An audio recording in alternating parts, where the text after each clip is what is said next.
ساتھ میں آپ کو اعمال بتا رہا ہوں، ان میں پرسسٹنٹ ہو جاؤ، ان میں لگو، اللہ کا ذکر ایسا کرو ڈر لگ جائے اللہ سے، سنو اللہ کو، سنو جہنم کو روز 1000 سال کا جہنم کا ایک دن ہے، پر میں جہنم کی سب سے چھوٹی آگ میں جل رہا ہوگا اس کو نکالیں گے، دنیا کی سب سے بڑی آگ میں ڈالیں گے، اس کو نیند آ جائے گی، کیا آگ ہوگی وہ؟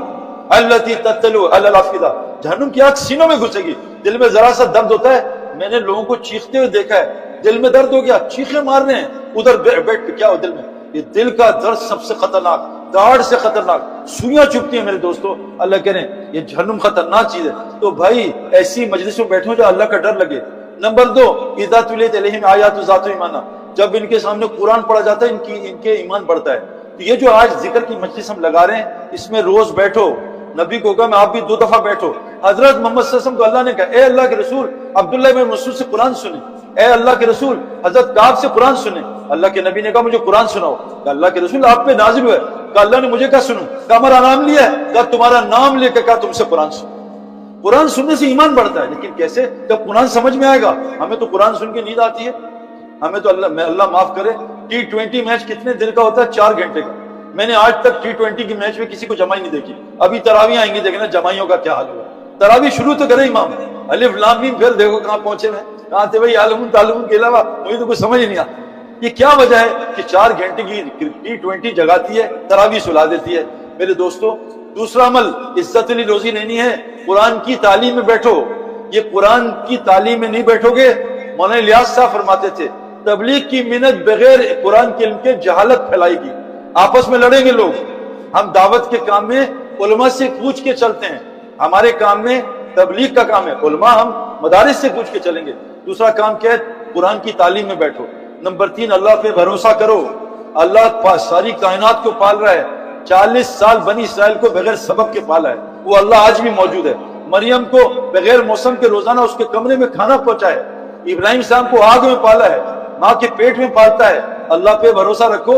ساری 18,000 مخلوق تقریباً کہتے ہیں، پتہ نہیں حدیث ہے بھی نہیں مجھے نہیں، لیکن کہتے ہیں ہزاروں مخلوق ہیں، پر میں کوئی کام نہیں کرتی، سب پل رہی ہے، ایک انسان کام کر رہا ہے، اس کو پورا ہی نہیں بنا۔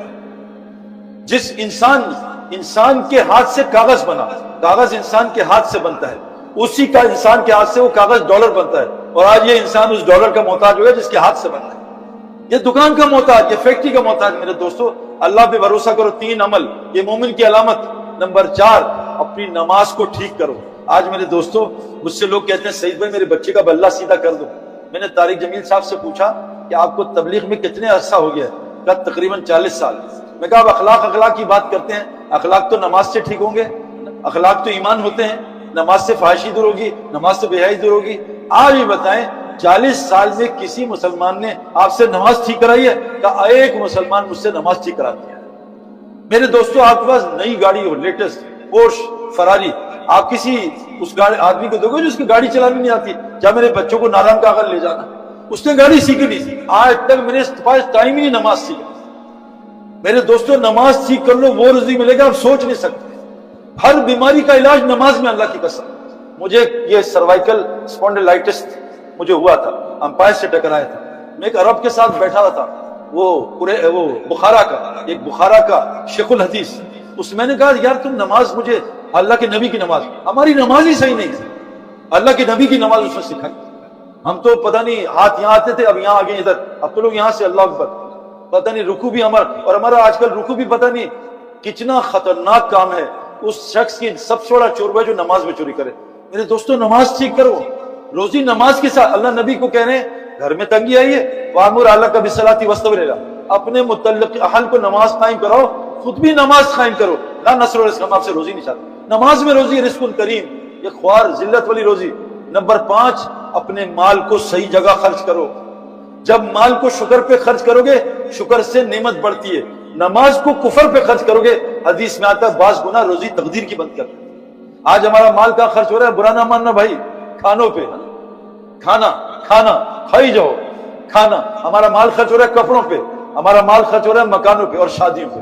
4 جگہ مال خرچ ہو رہا ہے۔ اللہ کے نبی نے چاروں جگہ سے نکال کے 4 جگہ خرچ کرایا، اللہ کا دین زندہ ہو جائے، پورا خرچ کرایا ابوبکر صدیق کا، حضرت خدیجہ کا پورا لگ گیا، اور مال خرچ کرایا دین سیکھنے سکھانے پہ، یہ تعمیروں پہ نہیں، دین سیکھنے سکھانے پہ۔ تیسرا، مال خرچ کرایا مسکین غریبوں پہ 6 جگہوں پہ، ذوی القربى والیتامى والمساکین وابن السبیل والسائل وفی الرقاب، 6 جگہ مال خرچ کرایا، اور چوتھا آخری اپنی ذات پہ 3 جگہ مال خرچ کرنے کی کوئی حد نہیں ہے۔ اللہ کے راستے میں پورا لگا دو، ابو بکر صدیق کو سلام آیا، غریبوں میں پورا لگا دو اور اللہ کے دین سیکھنے میں پورا لگا دو، تو مال جو ہے صحیح جگہ خرچ کرو۔ یہ ہو گئے 5۔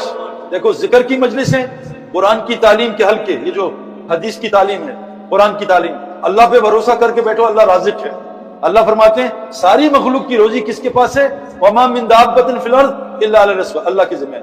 نمبر 4 توکل، نمبر 5 مال کو دیکھو، آپ سچ بتاؤ، جو مجھے جواب دے گا $1000 دوں گا، ورنہ $1000 لے لوں گا، 2000 واپس لوں گا۔ یہ بتاؤ آپ کے یہاں روزے کتنے فرض ہیں امریکہ میں؟ مجھے پتا نہیں، پہلی دفعہ رمضان میں آ رہا ہوں، 32 یا 33؟ بتاؤ بھائی، آپ کے یہاں تو روزہ آسان ہے زیادہ، 29 30 ہی ہے نا بھائی، کوئی بدلا تو نہیں ہے؟ اچھا آپ کے یہاں فجر میں 2 رکعت پڑھتے ہیں، مسجد بڑی خوب تو 4 تو نہیں پڑھتے، 2 ہی فرض ہے نا، پکی بات ہے 3 پڑھ لیں، اللہ کو شاید زیادہ پسند نہ ہو 2۔ یہ بتاؤ کمانا کتنا فرض ہے؟ کون بتائے گا؟ سچ بتانا، ورنہ $2000 کا ہے مسئلہ، اور LLPD اور NYPD میرے دوست بھی ہیں۔ بتاؤ بھائی کتنا کمانا فرض ہے مولوی صاحب؟ تو نہ ان سے پوچھ لینا، بعد میں یہ بتا دیں گے کتنا، نہیں پتہ ہی نہیں کتنا کمانا فرض ہے بھائی۔ کہتے کمانا بھی تو فرض ہے، بغیر باؤنڈری کے تو کرکٹ بھی نہیں ہوتی، بھاگی جاؤ 100 رن لے لو، بغیر باؤنڈری کے تو ٹینس بھی نہیں ہوتی، بغیر باؤنڈری کے تو NBA NFL بھی نہیں ہوتی۔ ہماری کمائی کی کوئی باؤنڈری، کمائی جاؤ، کتنی کمائی کرنی بھائی؟ اچھا یہ بتاؤ فرض فجر کب پڑھنی ہے، صبح یا رات کو؟ صبح۔ روزے کب رکھنے؟ عید کے دن پہ؟ نہیں بھائی عید کے دن روزہ نہیں رکھنا۔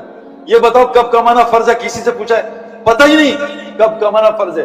حاجی کے لیے عرفات میں مغرب پڑھنا فرض نہیں ہے، غلط ہے۔ زوال کے وقت میں سجدہ غلط ہے۔ قرآن کی تلاوت کر رہا، افضل ترین ذکر، اقامت شروع کی، قرآن پڑھنا غلط ہے۔ اگر آفس میں نوکری کر رہا ہے اور کسی کے انڈر ہے اور اس کی اجازت کے بغیر قرآن پڑھ رہا ہے، غلط کر رہا ہے۔ اس کی اجازت کے بغیر نفل پڑھ رہا ہے، غلط کر رہا ہے۔ میں نہیں، یہ مفتی حضرات کیا میرے دوستوں نے پتہ ہی نہیں کرایا کتنا لگے ہوئے اور کسی کو پورا ہی نہیں ہوگا۔ تو 5 کام ہو گئے میرے رزق کریم کے، 5 کام کیا ہیں بھائی؟ دوبارہ یاد کر لو۔ ذکر، اللہ کا ذکر، ایک تسبیح سبحان اللہ بحمدہ سبحان اللہ استغفر اللہ، فجر کی سنت اور فرض میں کرو، سارے روزی کا مسئلہ حل ہو جائے گا۔ ایک تسبیح کرو صبح، لا الہ الا اللہ ملک الحق المبین، ایک تسبیح کر لو، سارے مسئلے حل ہو جائیں گے۔ استغفار اللہ کہتے کرو، میں تمہیں مال نہیں اموال دوں گا، استغفار سے روزی جڑی ہے۔ تو اللہ کے ذکر سے روزی، قرآن کی تعلیم سے روزی۔ گھر میں سورہ واقعہ پڑھو، فاقعہ داخل نہیں ہوگا، لیکن جس گھر میں تصویریں ہیں، کتے ہیں، اس گھر میں سورہ واقعہ سے اور فقر آئے گا۔ جس گھر میں فلمیں دیکھی جاتی ہیں، آیت الکرسی سے اور چورائیں گے۔ اللہ تعالیٰ نے فرمایا انما یتقبل من المتقین، اللہ تقوی کے بغیر کوئی عمل قبول نہیں کرتے۔ جب تک حرام نہیں چھوٹے گا میرے دوستو، تب تک عمل قبول نہیں ہوگا۔ ایک آدمی نے مفتی صاحب کا بیان سنا فجر کا، کہ جو فجر جماعت کے ساتھ پڑھ لے سارے دن اللہ کی حفاظت میں، ذمہ داری میں، دوپہر کو لٹ گیا۔ اس نے مجھے آ کے کہا بھائی کہ سچ بھائی مفتی صاحب نے حدیث سنائی تھی غلط۔ میں کہا حدیث غلط نہیں ہے، یہ بتاؤ تم نماز پڑھ کے کیا کیا تھا؟ کہ گھر آیا تھا، پھر ڈرائیونگ کی تھی۔ میں نے کہا رستے میں بازار آئے تھے؟ کہا۔ میں کہا لڑکیاں دیکھی تھی؟ کہا وہ تو دیکھتے ہیں۔ میں کہا اسی لیے لٹے ہو کہ جب تک حرام نہیں چھوڑو گے یہ حدیث فائدہ نہیں دے گی۔ وَنُنَزِّلُ مِنَ الْقُرْآنِ مَا هُوَ شِفَاءٌ وَرَحْمَةٌ لِلْمُؤْمِنِينَ وَلَا يَزِيدُ الظَّالِمِينَ إِلَّا خَسَارًا۔ قرآن شفا دیتا ہے، رحمت، لیکن مومن کو، جو مومن نہیں ہوگا قرآن اس کو اور مصیبت میں ڈالے گا۔ يَدُلُّ بِهِ كَثِيرًا وَيَهْدِي بِهِ كَثِيرًا۔ 7 صفات آپ کو مومن کی بتا رہا ہوں بھائی، 7 صفات، اللہ کا ذکر، تعلیم کے حلقے، توکل، نماز یہ صحیح کرے گا، اور اللہ مال کو صحیح جگہ شادیوں پہ نہیں لگائے گا۔ اور چھٹا والذین آمنوا وہاجروا وجاہدوا فی سبیل اللہ والذین آمنوا نصروا۔ اور یہ چھٹی کیا ہے؟ کہ لوگ اللہ پہ ایمان لا کے اللہ کے دین کے لیے ہجرت کرتے ہیں، یہ چھٹی صفت ہے مومن کی۔ اور جو لوگ نکلتے ہیں ان کی یہ نصرت کرتے ہیں، ان کو اپنے گھروں میں ٹھہراتے ہیں، ان کی مدد کرتے ہیں، آؤ نصرو۔ جب یہ 7 باتیں ہوں گی، اللہ کہہ رہے ہیں اولئک هم الاتقوا، یہ پکے مومن ہیں۔ اور مومن کہاں جائے گا؟ قد افلح المؤمنون، بغیر حساب کتاب کی جنت۔ کس جنت میں؟ الذین یرثون الفردوس هم فیہا خالدون، مومن جنت فردوس میں جائے گا بغیر حساب کتاب کی۔ میرے دوستو یہ 7 صفات اپنے اندر لانے کا نام تبلیغ ہے۔ جو کچھ سنا گیا اللہ اس پر عمل کرنے والا اور آگے لوگوں تک پہنچانے والا بنائے۔ مزید اصلاحی بیانات کے لیے ہمارا یوٹیوب چینل ایمان و یقین کو سبسکرائب کریں۔ جزاک اللہ۔